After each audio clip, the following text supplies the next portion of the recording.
¿Qué tal, amigos de Valora Radio? Sean ustedes bienvenidos a una emisión más de este su programa Soldados de Dios. Agradezco infinitamente que nos estén sintonizando a través de la página de Valora Radio, que es www.valoraradio.org, y también que nos estén acompañando a través de Facebook Live, a través de la página de Valora Radio. Sean ustedes bienvenidos y hoy tenemos un programa muy interesante, muy controvertido, y en un momento vamos a empezar a abordar una gran cantidad de temas, aunque los vamos a analizar de manera muy rápida. Era importante para nosotros plantear estos temas para que se pueda dar una discusión inteligente, donde podamos conocer muchas de las verdades de nuestra iglesia y sobre todo tumbar algunos mitos equivocados con respecto a la historia de nuestra iglesia. Como podrán ver, me acompaña hoy otro invitado más, otro invitado de lujo. Es el señor Joel Domínguez. Él es un empresario muy exitoso en el ramo de la comida saludable. Joel también es padre de familia. Se ha dedicado los últimos años a escribir libros. Tiene 5 libros publicados, ¿verdad, Joel? 5 libros, pero también manejas 2 apostolados muy interesantes.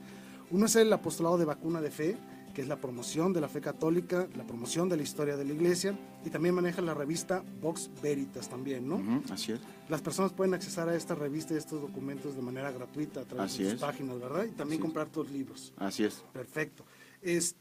Pues bueno, me voy a tomar un pequeño momento para compartir en las redes sociales la transmisión de este programa y también abordar una problemática que se ha dado en los últimos años en nuestras discusiones a través de Internet.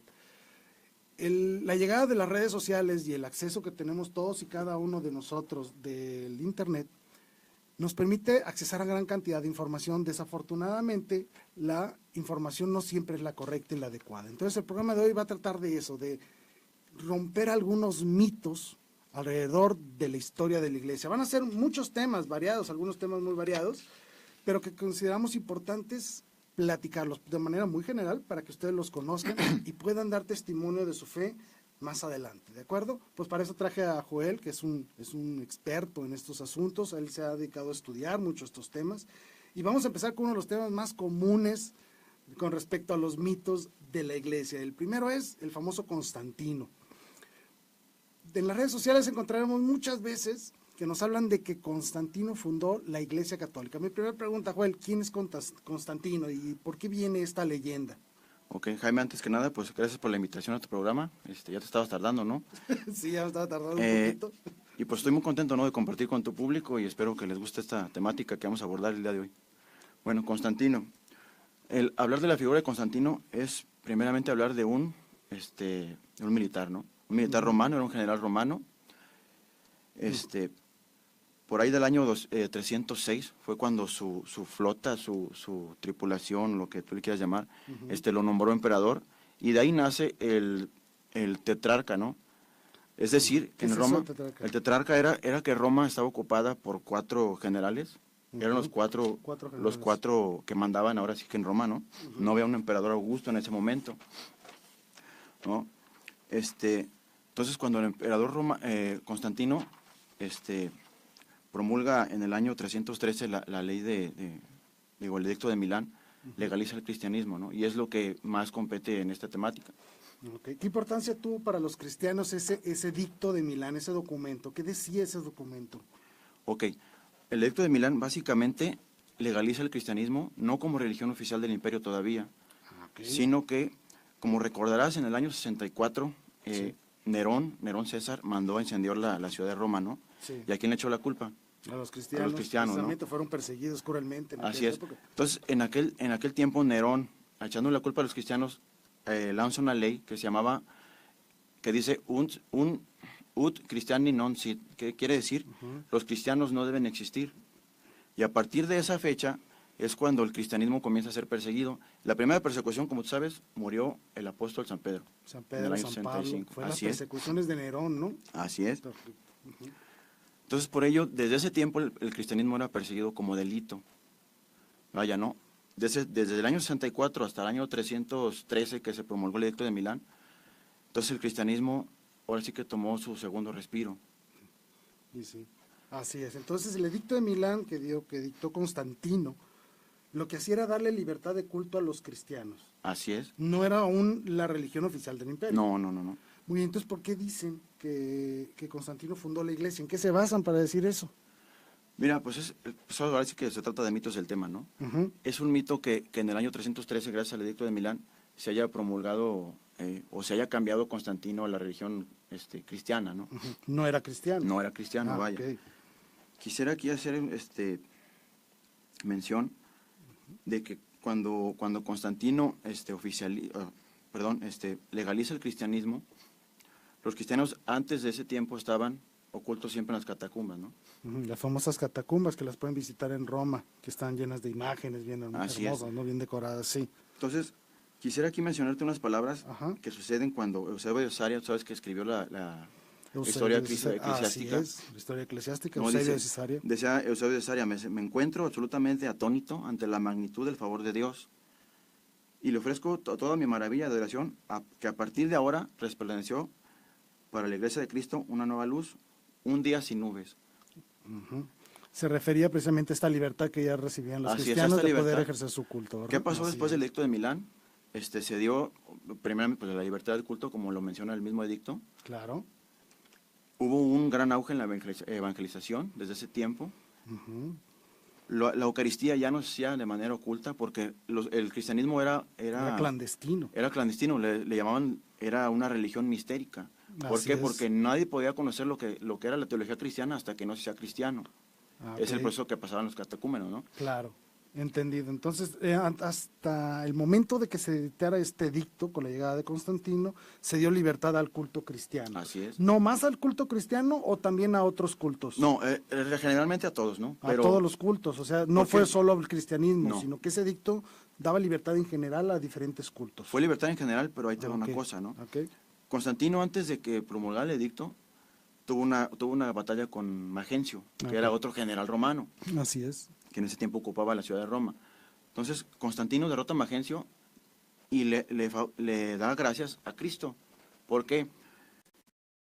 Cabe señalar que antes de la batalla, Constantino se había dado un número, el 3-1, se suponía, ¿no? Entonces, Constantino preocupado y eso, tiene una visión con Cristo, ¿no? Y que le dice, con este signo vencerás. Así es. ¿Cuál signo era? Era el monograma de Cristo. El monograma de Cristo. ¿El monograma de Cristo qué es?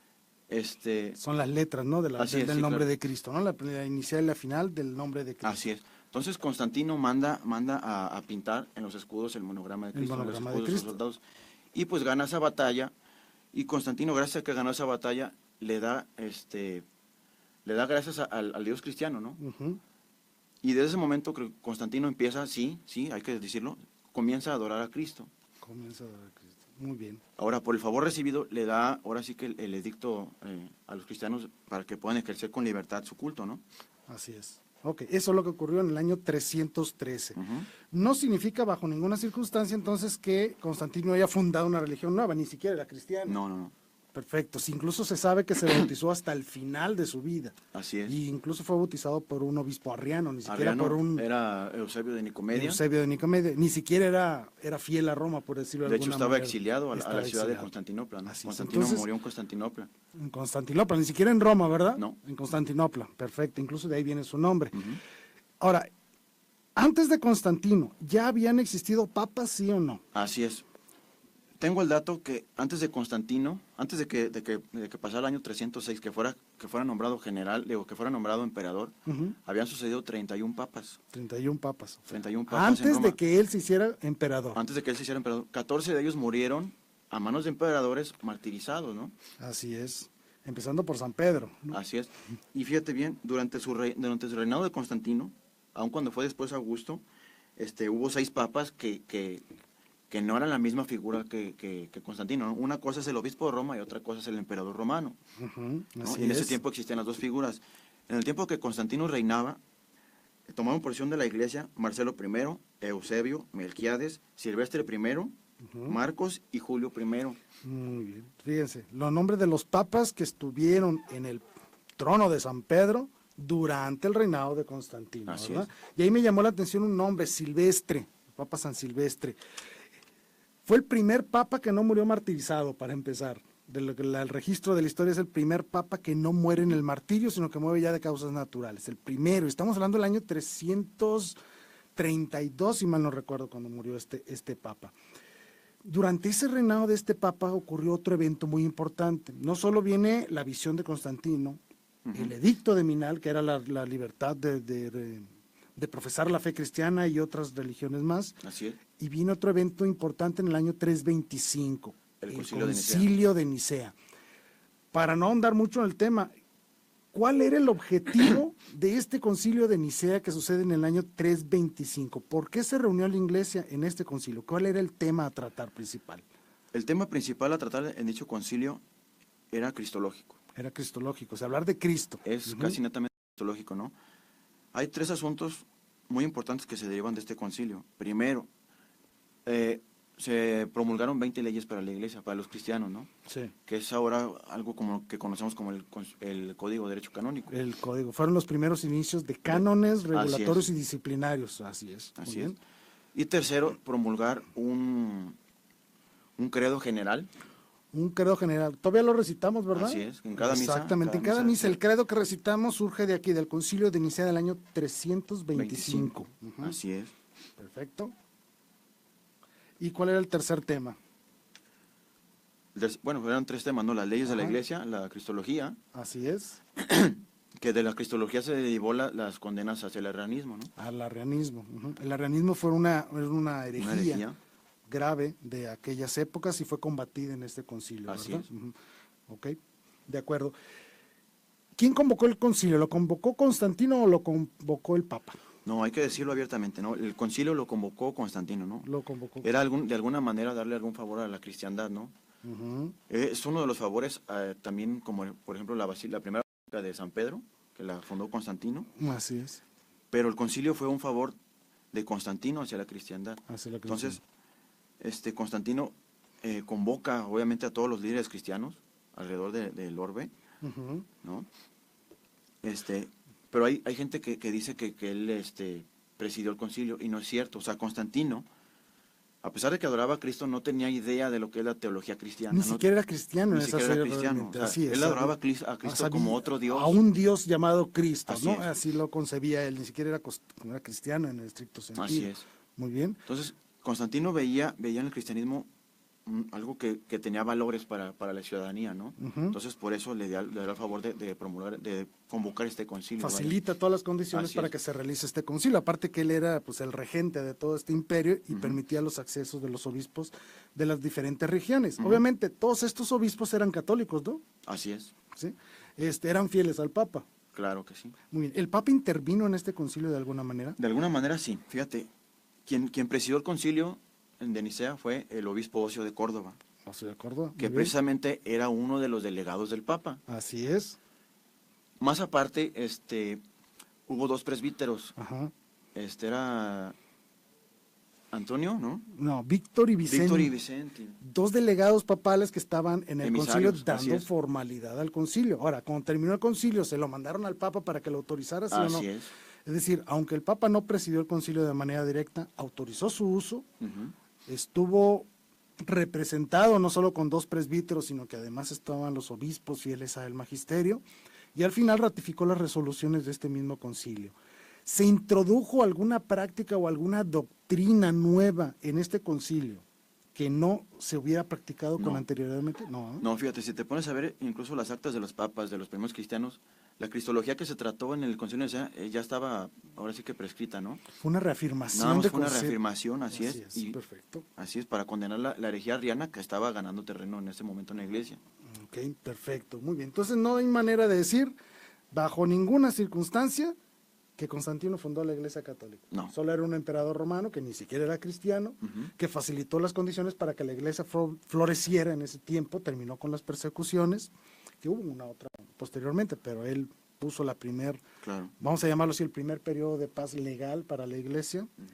Regresó alguna de las propiedades a la Iglesia sobre todo permitió libre culto. Ese es el gran favor que le debemos a Constantino en un momento dado, ¿no? Así es, y no, cabe señalar que si Constantino hubiera sido, por ejemplo, el primer papa, el actual papa debería estar, ¿dónde? En Turquía, ¿no? En la actual, El papado estuviera en la ciudad de Constantinopla, Constantinopla, que hoy es Estambul, Turquía. pero no, está en Roma. Está en o sea, Roma. Constantino no estaba en Roma, el Papa sí Porque estaba la en gente Roma. no entiende que había dos figuras. Una es la figura del emperador romano Así y otra es la es. figura del obispo de Roma. Así ¿No? es, Y eso es lo que hay perfectamente. que entender, ¿no? Ya no sé cómo llegan a confundirse. Si hay dos figuras históricas, ¿cómo llegan a señalar que una es la otra y la otra es la una? ¿No? Así es. Entonces ya habían pasado 32 papas hasta 31 papas. 31 papas. Hubo 4 papas durante el reinado de 6 papas durante el reinado de Constantino, y las leyes que dictó no eran leyes teológicas, ni mucho menos, no inventó doctrina, solo facilitó la creación de un concilio, ¿es correcto? Así es. Perfecto, muy bien. Para que no se dejen engañar con este mito de que Constantino fundó la iglesia, no, la historia ahí está, hay que revisarla, hay que ponerse a leer los documentos. Podemos encontrar en internet el edicto de Milán, ¿no? Claro, el documento el como tal, completo. el completo redactado, y verán que no está inventando doctrinas. También existen algunos escritos que han sobrevivido al concilio de Nicea, e igualmente pueden revisarlos y verificar que no tienen nada que ver con la institución de una nueva religión, ni mucho menos. No, además hablar de Constantino como un general es hablar de un mitraísta, Ujú. que era la religión oficial de los militares de ese tiempo, ¿no? Así es. Constantino, siendo militar, era adorador de Mitra, Así es. ¿no? Y su conversión al cristianismo viene hasta el final de su vida. Hasta el final. Algunos señalan que algunos meses, otros que unos días, ¿no? Sí, pero básicamente fue hasta el final de su vida Así cuando se convierte al cristianismo y recibe un bautismo. Y Mitra pues no tiene nada que ver en No. similitud con Cristo, ¿no? Claro que Mitra es un dios que, por ejemplo, nació de una piedra, que montó un toro dentro de una cueva, ¿no? Si tú te pones a investigar en la arqueología romana, los templos de Mitra eran una especie de cuevas, pues para hacerle como la representación de lo que era el mito, Entonces, ¿no? no hay ninguna relación entre lo que era el mitraísmo y lo que es el cristianismo. No. No hay ningún punto de Lo referencia. único que señalan autores como Ralph Waldo y Dave Hunt o algo, que señalan que como era también un dios de luz Ujú. y representaba el sol y cosas así, ¿no? Y como Cristo es también La luz del no, mundo. la luz del mundo, pues hay que había similitudes, ¿no? Y que Constantino trató de inmiscuir el mitraísmo en el concilio de Nicea, y pues no es cierto, o sea, No tiene nada que ver. Incluso Nada que lo ver. podemos leer en el credo de Nicea, ¿no? Que se llama credo niceno-constantinopolitano, así se llama. Pues jamás mencionamos a un toro o a una cueva, no. Hablamos de una trinidad. Creo en Dios Padre, creo en Dios Hijo y creo en Dios Espíritu Santo, ¿no? Es correcto. Bueno, este es el tema así rapidísimo de Constantino, de una manera muy breve, era nada más ponerlos al tanto. Obviamente en las redes sociales podremos responder más a fondo algunas de sus preguntas. Y la idea, como les digo, era exponer una serie de temas para empezar a romper algunos mitos, y no se dejen engañar cuando nos traigan todo este tipo de leyendas y pretendan atacar a la iglesia con ellas, ¿no? Más que nada estén prevenidos, conozcan un panorama muy general de todo lo que ha sido la historia. Y nuestro interés es exponer la verdad. A nosotros no nos interesa mentirles, vaya, no vamos a convencerlos o ayudar a nada en la causa de la iglesia a través de mentiras. Nosotros estamos comprometidos con la verdad. digo, pues todo lo que pueden, lo que estamos haciendo aquí lo pueden consultar, ¿no? Por supuesto, pueden verificarlo ustedes mismos directamente, ¿no? Para que sepan. Y igualmente vamos a estar ahí al pendiente de las redes sociales para recibir sus preguntas, sus consultas, atenderlos. Si no es hoy mismo, durante el transcurso de estos días vamos a estar al pendiente de todas sus inquietudes. ¿De acuerdo? Muy bien, pasemos a otro tema. Ese fue rápido, Constantino, digo, solo una pincelada de estos temas para ponernos en contexto general. Segundo mito, que es uno de los más graves, incluso de los más absurdos, ¿no?, que podemos encontrar. Dicen que la Santa Iglesia Católica prohibió la lectura de la Biblia. Vamos a ver, ¿es cierto esto que alguna vez la Iglesia prohibió leer la Biblia? Mira, no, o sea, es un absurdo, ¿no? La iglesia, para empezar, fue la que recopiló el Nuevo Testamento y por obvias razones la que lo redactó, ¿no? Claro. Entonces, ¿cómo vas a prohibir que la gente lea un libro que tú mismo publicaste, editaste, ¿no? ¿no? Que tú mismo publicaste. Así es, ¿no? Recuerden que hicimos un programa con Raúl Alonso donde hablamos del canon bíblico. Claramente el tema fue ese. La Iglesia Católica es la que hizo la Biblia, la promulgó y la dio al mundo para que la conocieran. Entonces, ahora hablar de que la Iglesia prohibía leer la Biblia, pues resulta un absurdo, pero sin embargo hay que aclarar el tema, ¿no? De acuerdo. Entonces, la Iglesia no prohibió leer la Biblia. No, en algún tiempo hubo prohibiciones de leer la Biblia, pero ciertas Biblias, ¿no? Hay dos casos concretos que quiero señalar. A ver. Por ejemplo, la Biblia de Wycliffe, de John Wycliffe, Que fue en el siglo XV. 14, 14. fue un siglo antes de Lutero. Ujú. Dicha Biblia contenía panteísmo descarado. Ah, ok. Entonces Entonces, era una mala Biblia, era una mala claro, versión o sea, de la Biblia. Era una mala versión de la Biblia. ¿Y por qué? Ok. Porque Wycliffe teólogo católico, creía que todo era Dios, o sea, que Dios estaba en todas partes y todo era Dios, ¿no? Okay. Entonces la iglesia, aparte de prohibir la lectura de sus Biblias, vaya, también hubo quema de Biblias, ¿no? Hay que decirlo abiertamente. Hubo quema de Biblias porque no eran Biblias, o sea, es una adulteración de la palabra de Dios. Eran Biblias adulteradas, o sea, no eran verdaderas Biblias como No. tal, y fueron destruidas y fueron condenadas por Así la es. iglesia. Okay. ¿Y cuál otro caso? El caso concreto de Lutero. El caso de Lutero, muy bien. Lutero, como ustedes saben, adulteró la Biblia, le quitó libros, le puso frases. Sí. ¿Para qué? Para que concordaran con las doctrinas de la sola fe y la sola escritura, ¿no? Así es decir, y esto es importante decirlo y que quede bien claro, la iglesia pues, no prohibía leer la Biblia, vaya, se leía diariamente, Claro. se leía en la liturgia de las horas, en las oraciones, en los cánticos del Salmos, en la Santa Misa, se leen las Escrituras. Entonces, prohibir leer la Biblia pues era algo completamente irracional, ¿no? Y con Lutero quiero hacer yo una aclaración muy interesante. Lutero, fíjense, él se alabó a sí mismo diciendo que él era el primero que había traducido una Biblia, en este caso al alemán, ¿no? Y fue Calvino, otro hereje, el que vino y le dijo, no es cierto, tú no fuiste el primero. Antes de Lutero había 14 Biblias vamos a ponerlo así, en alemán, es decir, 14 versiones ya traducidas al alemán antes de Lutero, en alemán erudito, por llamarlo así. Y además había 5 versiones de la Biblia en alemán en idioma corriente. O sea, Lutero no inventó nada de andar escribiendo Biblias para que todo el mundo lo conociera. Eso es mentira, ¿verdad? Y el dato certero es que las Biblias empezó a imprimir en serie al alemán 40 años de que naciera Lutero. Así es, ¿por qué? Porque se acaba de inventar la imprenta. La imprenta, ¿no? O sea, si antes recordemos que las Biblias se copiaban a mano.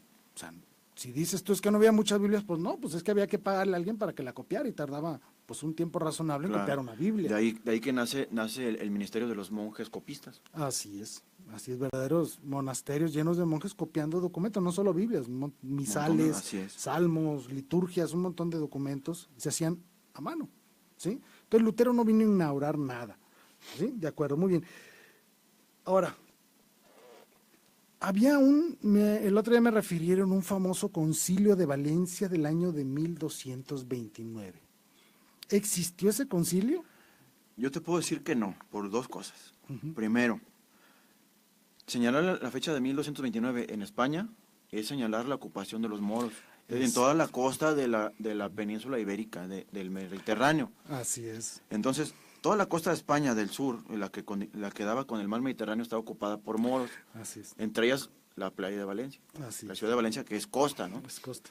Entonces, a mí se me hace imposible que la cristiandad se haya reunido en Valencia, una ciudad de moros, a tratar un asunto como el de la Biblia, ¿no? Así es. Así es. Se habían podido reunir en Roma, ¿no? En otro lado, pero ahí en Valencia, no. Era imposible, simple y sencillamente, ¿no? Claro. En el año 1229, para que se entienda, la ciudad de Valencia era una dominación musulmana. O sea, era imposible celebrar un concilio cristiano en una ciudad que era musulmana, ¿sí? Fue hasta después que esa ciudad regresa a la cristiandad a través de las conquistas de los reyes católicos, ¿no? Así es. Casi 200 años después, o sea, es imposible que haya existido un concilio de Valencia y no lo citan mucho. Pero pues obviamente si ustedes revisan un poquito en internet se van a dar cuenta que ese concilio jamás existió. Es un dato falso, alguien se lo inventó. Lo citan muchísimo en páginas anticatólicas, ¿no? Así es. Lo citan mucho. Claro. Sí, pero diciendo que no hay ni siquiera registros de dicho concilio, no hay documentos que hayan salido de ese concilio, ¿no? No hay nada, pues obviamente es un invento, a alguien se le ocurrió inventarse un concilio para desacreditar a la iglesia y pues obviamente que no. Ahora, existían, vamos a hablarlo así, antes de la invención de la imprenta, antes del concilio de Letrán del siglo XVI, existían Biblias en idioma diferente al latín, claro. Es decir, que la gente común y corriente pudiera leer y aprender de ellas, o no existían Biblias en otros idiomas. Claro que sí. Por ejemplo, la Biblia en inglés se conoce de los primeros traductores como desde el siglo VII, ¿no? ¿Quién era? Era un monje inglés que se llamaba, era Beda el Venerable, así es. ¿No? Desde el siglo VII o VIII ya había Biblias en el inglés antiguo, pues en un inglés anglosajón, así es. Y había muchas otras versiones, pero específicamente en español. ¿Cuál fue la primera Biblia en español o en castellano, llamémosle así, que existió? No tengo el dato. ¿No tienes el dato? No. Por aquí la tengo yo. Ah, sí, aquí está. La primera Biblia en español del siglo XIII. Fíjate. Fíjate, siglo XIII, o sea, 300 años antes de Lutero, la Biblia en Folsina. También estaba, como bien dice, la Biblia de Beda el Venerable. Había versiones en italiano desde el siglo XIII, perdón. En el francés desde el siglo XII. En el armenio, en el idioma armenio desde el siglo V. En el búlgaro desde el siglo IX.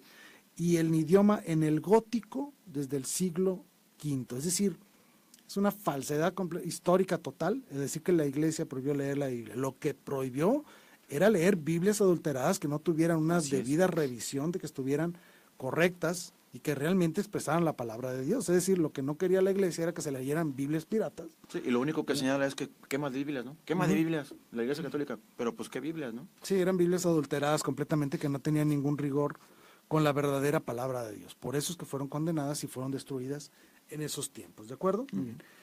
Vámonos al tercer tema, y un tema candente, muy, muy, muy difícil de platicarlo y sobre todo en unos cuantos minutos pues va a ser muy complicado, pero es importante sí hablar, por lo menos dar pequeñas pinceladas del tema. Vamos a hablar de la Inquisición, de una manera rápida y sencilla.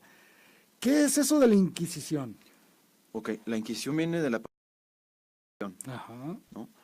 La Inquisición no significa matanza, ni tortura, ni asesinato, ni nada, ¿no? Así es. El Santo Oficio fue promulgado ¿para qué? Para investigar y dar un debido proceso a las personas que habían cometido, por ejemplo, idolatría, herejía, o que eran brujas, ¿no? O que practicaban el ocultismo. Ocultismo y cosas Así es. así. Entonces era para enjuiciar, investigar delitos de tipo religioso. Así ¿Es correcto? Es correcto. Ok. Eso era la Inquisición. Obviamente este juzgado, o esta oficina de juicios, por llamarlo de alguna manera, tuvo una evolución. Surge en el siglo XIII, si mal no recuerdo, y termina en el siglo XIX, XVII formalmente, y cambia... 1813, siglo XIX, y cambia a lo que hoy es la Congregación para la Doctrina de la Fe, ¿no? Que básicamente sigue haciendo lo mismo, sigue juzgando de alguna manera las ideas y las nuevas corrientes teológicas que van surgiendo, ¿no? Las investiga. Muy bien. La pregunta que tengo que hacer, ¿es cierto que la Inquisición mató a millones de personas? No hay registro de tal cosa, ¿no? Si tú te pones a ver los registros de España, ¿quién era el más grande inquisidor? Torquemada, el famoso Tomás de Torquemada, ¿no? Así es. Y a él se le achacan 2000 asesinatos en toda su vida, ¿no? Así es. Entonces, ahora, una extensión de la Inquisición española, obviamente pues en América, en México, ¿no? Aquí en México hay una cosa rara que se llama libros, donde se registraron con nombre de la persona, con lo que hizo y quién fue el que lo condenó, ¿no? O sea, existen las actas inquisitorias. Existen las actas inquisitorias. Perfecto. Usted, sí, aquí en México, ¿no? Tenemos el Archivo General de la Nación. Ese lo puede consultar en la página gov.mx, métase al Archivo General de la Nación, vaya a las oficinas, vaya a la sección de Inquisición y cuéntele con sus dedos cuántas personas se ejecutaron, ¿no? De aquí sencillo, traigo el dato, ¿no? Es fácil. El dato es que son 56 personas ejecutadas en 500 años de la Inquisición en México. Y no todas fueron realmente ejecutadas, sino ¿No? que muchos escaparon, obviamente, ¿no? Así es. Eran quemados en esfigie, que se Así llaman, es. quemaban un muñeco con su nombre. ¿Cuántos juicios creen ustedes que existieron en México? Vamos a hablar desde el siglo XVI, que fue el tiempo de la conquista, hasta el siglo XIX. Fueron 300 casos, nada más. Sí. ¿Sí? De hecho, se menciona 300 casos exactamente. Sí, 300 casos. ¿Y de esos fueron cuántos? ¿50 y tantos? 56 ejecuciones. 56 ejecuciones. Y ojo, la iglesia no los ejecutaba la autoridad civil. La iglesia no tenía facultades para quemar a nadie. Simplemente los relajaba al brazo secular, así se llama el término, que básicamente los ponía en disposición de las autoridades civiles para que ellos ejecutaran sentencias. Y debemos entender que en aquellos tiempos la herejía también era un delito civil. Era un delito, así es. ¿Sí? Ahora, otro dato importante, no solo a los herejes se les quemaba. Si alguien cometía, por ejemplo, el delito de falsificar dinero, también lo mandaban a la hoguera. Es decir, no era una pena exclusiva para los herejes ni impuesta por la iglesia, era una forma de ejecutar a los reos por ciertos tipos de delitos, incluyendo la herejía, obviamente. Ahora, importante, ¿A quiénes juzgaba la Inquisición? Es decir, ¿la Inquisición podía agarrar a un musulmán y juzgarlo por no ser cristiano? Tenía que ser bautizado. Y de hecho está señalado en el Código de Derecho Canónico. Nadie puede cometer una herejía si no está bautizado. O sea, a ver. Nada más. ¿La Inquisición solo juzgaba a católicos? Así es. ¿Sí? No juzgaba a judíos, no juzgaba a musulmanes, tampoco, no. ni a indígenas, ni la Inquisición obligaba a la gente a convertirse, ni nada de eso, ¿verdad? No. Por ejemplo, y la Inquisición, de antemano, lo que buscaba era la conversión del hereje o de la bruja o del que faltó al acto, ¿no?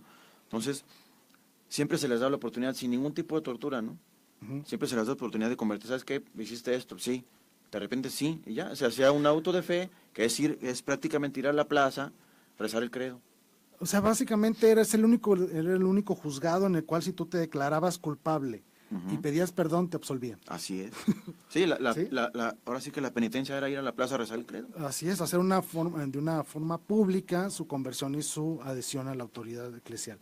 Entonces eran unos buenos juzgados en términos generales. Incluso la gente prefería ser juzgada por la Inquisición. Así es. ¿Por qué? Porque en los pueblos se da mucho linchamiento. ¿Sabes que este me robó, o este se metió con mi esposa, o este practica brujería? ¿Y qué pasaba? Pues enseguida lo linchaban, ¿no? Tal como pasaba en las colonias americanas. Así es. ¿No? Ellos veían una muchacha guapa que incitaba a la carne a ser bruja, ¿no?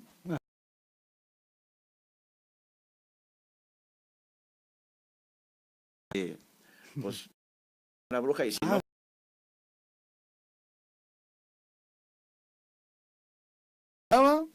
si se salvaba, pues es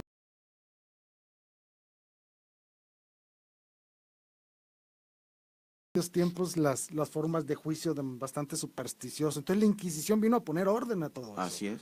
Vino a poner un marco legal para la persecución e investigación de delitos. En este caso, delitos religiosos cometidos por católicos. La Inquisición no obligaba a nadie a creer. Lo que se obligaba es a aquellos que habían aceptado la fe católica que fueran obedientes a la fe católica, obviamente. Eso era lo que juzgaba. Y tú lo dijiste ahorita, sí se usó la tortura. Sí, claro. ¿La Inquisición torturó a personas? Sí, claro. ¿Qué condiciones tenían estas? Es decir, ¿a todo el mundo lo metían al calabozo y lo torturaban, lo quemaban, lo golpeaban? Fíjate, un montón de cosas, ¿o no? Hace poco estuve en el Museo de la Inquisición en el Distrito Federal. Ajá. Y no corresponde a la realidad, Jaime. A ver. ¿Por qué? Por ejemplo, sí conoces la Dama de Hierro, que es una cámara donde tiene... Es una silla con muchos picos, con muchos... No, la Dama de Hierro. ¿La Dama? La Dama de Hierro.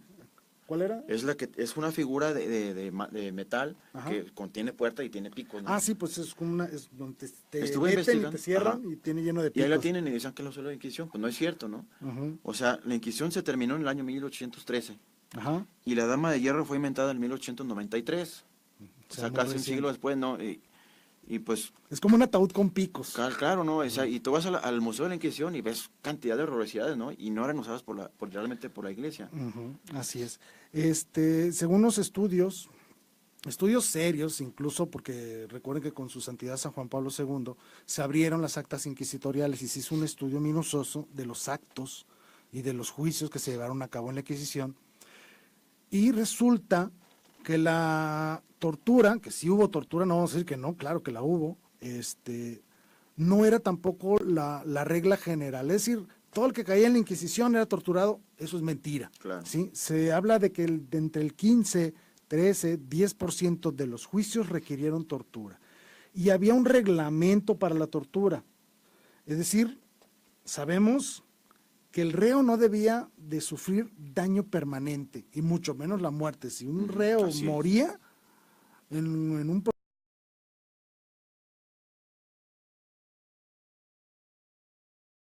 en la tortura, sino lo cometían las autoridades civiles. Ellos eran quienes lo supervisaban. Tenían un tiempo límite de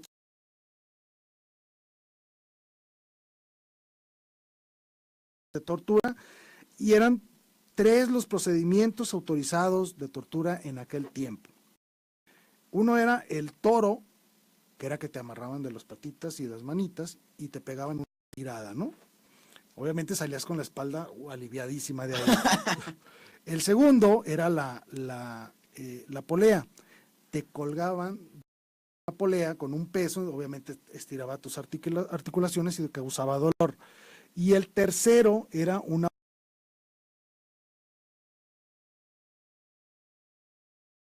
por la iglesia en ese tiempo para realizar tortura, ¿no? Sí, no había incisiones. No había cortes, no había sangre.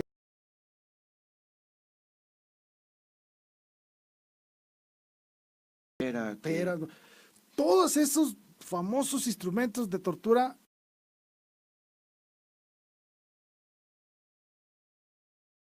Ahora, la tortura era cosa exclusiva de la iglesia, un procedimiento normal en todo, vaya, lo usaban todas las autoridades de aquella claro, época.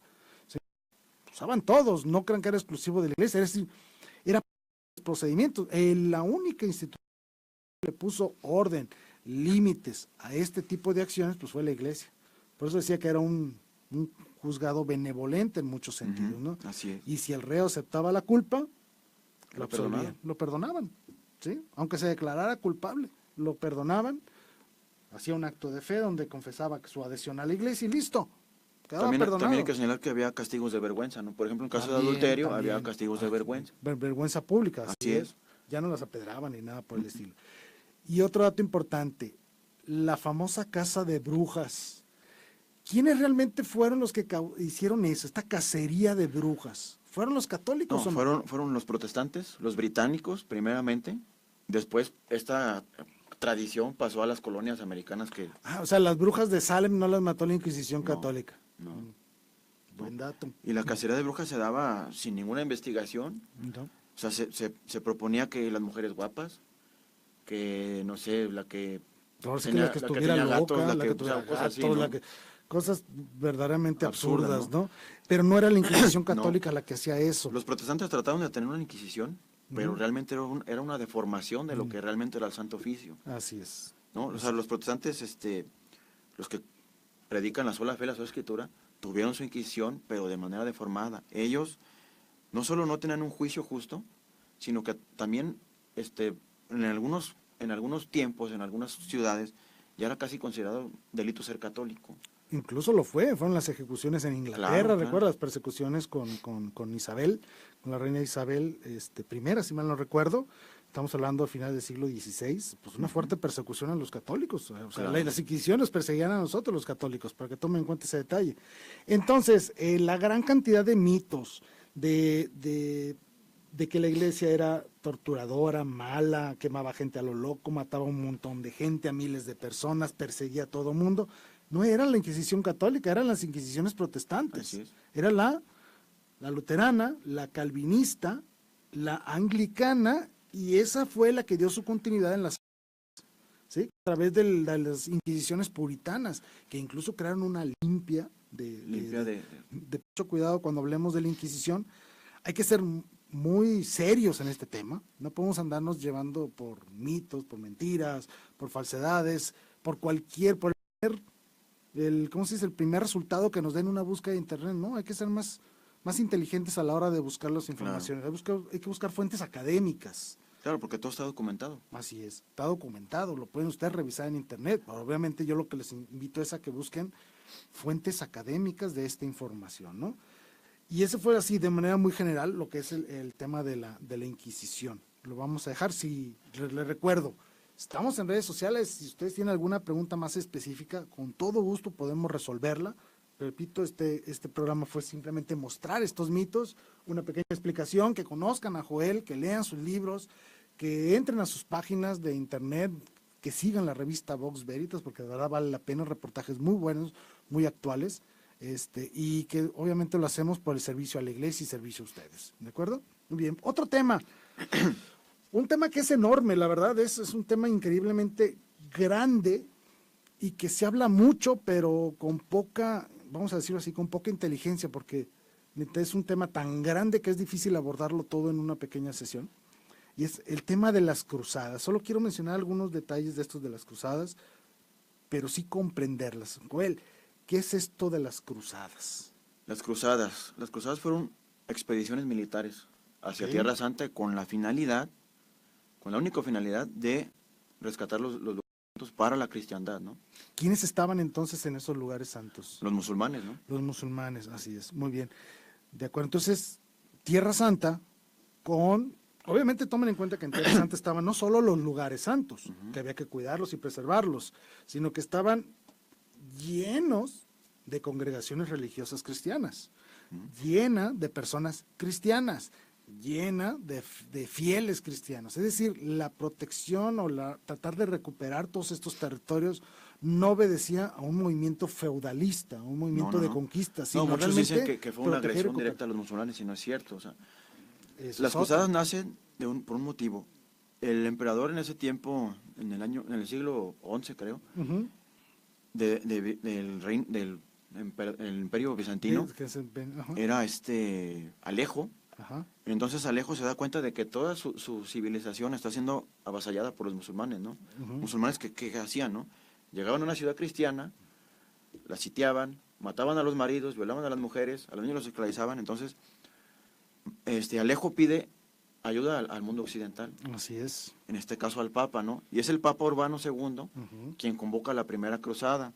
Así es. Ahí con el famoso discurso donde se da la frase de Deus vult. Deus vult, Dios lo quiere. Dios lo quiere, ¿no? Entonces, estas cruzadas primero eran expediciones militares tratando de recuperar los lugares santos. Tierra Santa y proteger a la vida cristiana de estos lugares, proteger a los cristianos. Tomemos en cuenta que el Islam tuvo su auge en el siglo VII, VIII y conquistaron una gran cantidad de territorio estos movimientos del Islam. Pero fue en el siglo X, bueno, desde el siglo IX y X que Tierra Santa y otras regiones aledañas cayeron en poder de reinos musulmanes. Pero estos reinos musulmanes eran muy respetuosos del cristianismo y del judaísmo. O sea, no destruían, no evitaban el culto cristiano y judío.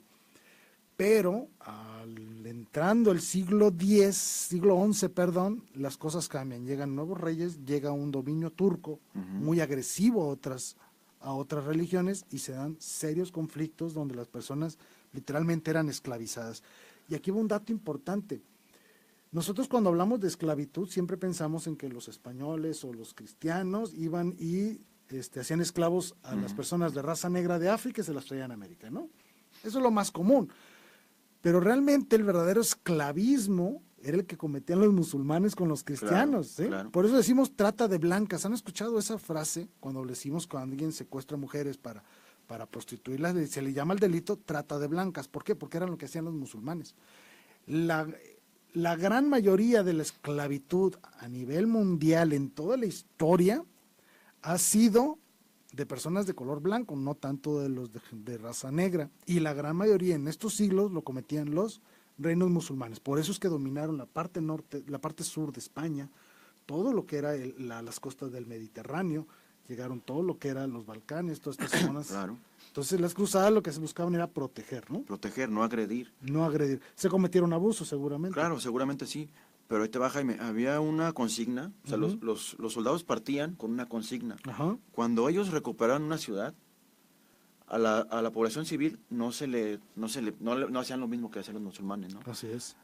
Había la consigna de que, por ejemplo, los padres de familia decidían, si eran musulmanes, decían si se querían ir de la ciudad, que ahora iba a ser ocupada por cristianos, o si se querían quedar a convivir sanamente y en armonía con los cristianos, ¿no? Así es.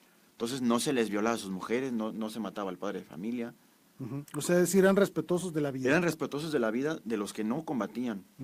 Perfecto, muy bien, de acuerdo. Esas eran las cruzadas. Hubo 4 cruzadas grandes, también hubo cruzadas dentro de la misma Europa, como fue la cruzada contra los valdenses y una serie de eventos, ¿no? Y se nos está acabando el tiempo. Rápido, un tema más que quiero yo tocarlo y que tiene que ver mucho con nuestro país, que es México. Así de una manera muy rápida, 4 minutos, hablar. ¿Es verdad de que los conquistadores convirtieron forzadamente a la fe católica a los indígenas en México, sí o no? No, ahí te va. Cuando los españoles llegaron a la Veracruz, ¿no? Al puerto. Así es. No eran millones de españoles, eran barcos y traían alrededor de 200 personas y unos caballos, ¿no? Así es. Entonces a mí se me hace absurdo pensar que 200 españoles conquistaron a millones de indígenas, ¿no? No tengo el dato de cuántos indígenas eran en ese tiempo, pero eran millones. Por supuesto, eran millones. Lo que logró la conquista en México no fueron los españoles precisamente, fueron las tribus aledañas a los imperios. Por ejemplo, el imperio azteca, que estaba centralizado en el Valle de México,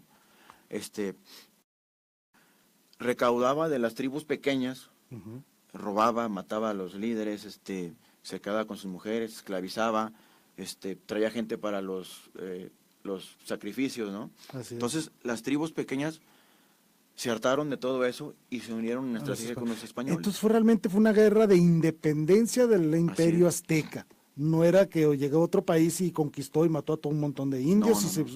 Es absurdo, ¿no? Y como tú bien lo dices, eran 3, 4 barcos los que habían llegado, venían 200, 300 soldados, pues ellos no iban a conquistar un imperio como el azteca. No. Los que realmente lograron hacer esto fueron las tribus indígenas de nuestro propio país, liberándose del yugo de los aztecas. Así es. Con la ayuda de los españoles, que les provieron desde confianza, les provieron estrategias militares y un apoyo especial, entonces permitió que muchos de estos indígenas lograran la independencia de los aztecas. Ahora, entonces, ¿cómo podemos explicar, Joel, de que 8 millones de indígenas, más o menos, esto es el dato que tengo, fueron convertidos a la fe católica menos de 20 años, o sea, estamos hablando de 15, 16 años después de la conquista, o sea, después de la finalización de la guerra de conquista como tal, 8 millones de indígenas se convirtieron al cristianismo. ¿Cómo es posible explicarlo esto? Primeramente con el buen ejemplo, ¿no? Obviamente había... Espérame, por el buen ejemplo, oye, pero se ha dicho que los españoles eran muy malos y que mataban a los indígenas y que los torturaban y que los esclavizaban, ¿es cierto eso? No, prueba de ello es el mismo mestizaje, ¿no? El mismo mestizaje que... Mírenme, ¿no? Mírenos. Ya sé, Nosotros no matamos indígenas, ¿no? Nos casamos con ellos, como dicen los... Con ellos, ¿no? Así es el propio mestizaje, ¿no? Así es. Y también gracias a, por ejemplo, la aparición de la Virgen de Guadalupe, otro detalle importante, evangelizadora de América, se dio pues este auge de los indígenas hacia voltear a ver hacia la religión cristiana, ¿no? Así es. Obviamente que esto es interesantísimo porque es la imagen de la Santa María de Guadalupe la que dio pauta a la unión entre las dos razas, ¿no? Porque en ella se unen las dos razas. Ella es mestiza. No es indígena, no es española, es mestiza. Entonces habló del mestizaje de una manera importante. Ya casi nos vamos, Joel. ¿Algún comentario acá con lo de la conversión de los indios? ¿Algún detalle que quieras comentar sobre la conversión? No, pues eso, ¿no? O sea, a mí se me hace un absurdo. Es totalmente absurdo. Y recordar personajes muy interesantes de la historia de nuestro país, como el mismo Zumárraga, como el mismo Fray Bartolomé, que defendieron a los indígenas de todas las atrocidades en contra de ellos, ¿no? Porque sí, efectivamente, los españoles, muchos de ellos cometieron abusos. De hecho, había una encíclica que se promulgó en ese tiempo, que era la... así es, se promulgó una encíclica, así es, la de...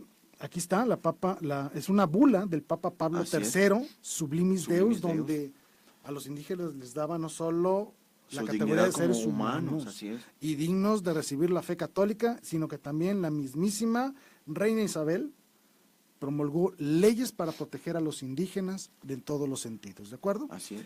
Bueno, Joel, pues nos queda muy poco tiempo, darte las gracias por haber estado aquí con nosotros, felicitarte por toda esta labor que haces. Y pues bueno, invitarte a un nuevo programa, ¿sí? Que nos hagas la promesa de venir y seguir platicando, porque quedaron muchos temas en el escritorio que podemos analizar posteriormente, claro, ¿de acuerdo? Bueno, pues no queda más que despedirnos. Gracias, les agradecemos a todos y cada uno de ustedes que nos hayan acompañado. Vamos a rifar 4 libros, aquí tiene Joel alguno de ellos, y les voy a pedir una pregunta o algún comentario y nosotros los vamos a rifar entre sus participaciones aquí en la página de Facebook. Y vamos a hacer un sorteo y a las personas que resulten ganadoras les vamos a notificar vía correo, vía inbox, y les vamos a hacer llegar de alguna manera alguno de estos libros que nos ha traído Joel para regalarlos de su página Vacuna F. Pues agradecerles. Boxveritas.com.mx. boxveritas.com.mx, ahí pueden encontrar toda la información de Joel. Y pues no queda más que agradecerles, darles las gracias por estar aquí con nosotros, que Dios los bendiga. Joel, ¿quieres despedirte de las personas? Muchísimas gracias por habernos escuchado, tomarse este tiempo, ¿no? Claro. O más bien por habernos aguantado tantito. Sí, recuerden que estamos nosotros comprometidos con la verdad. Estamos abiertos a todos sus comentarios a través de las redes sociales. Gracias, que Dios los bendiga. Hasta luego. Hasta luego.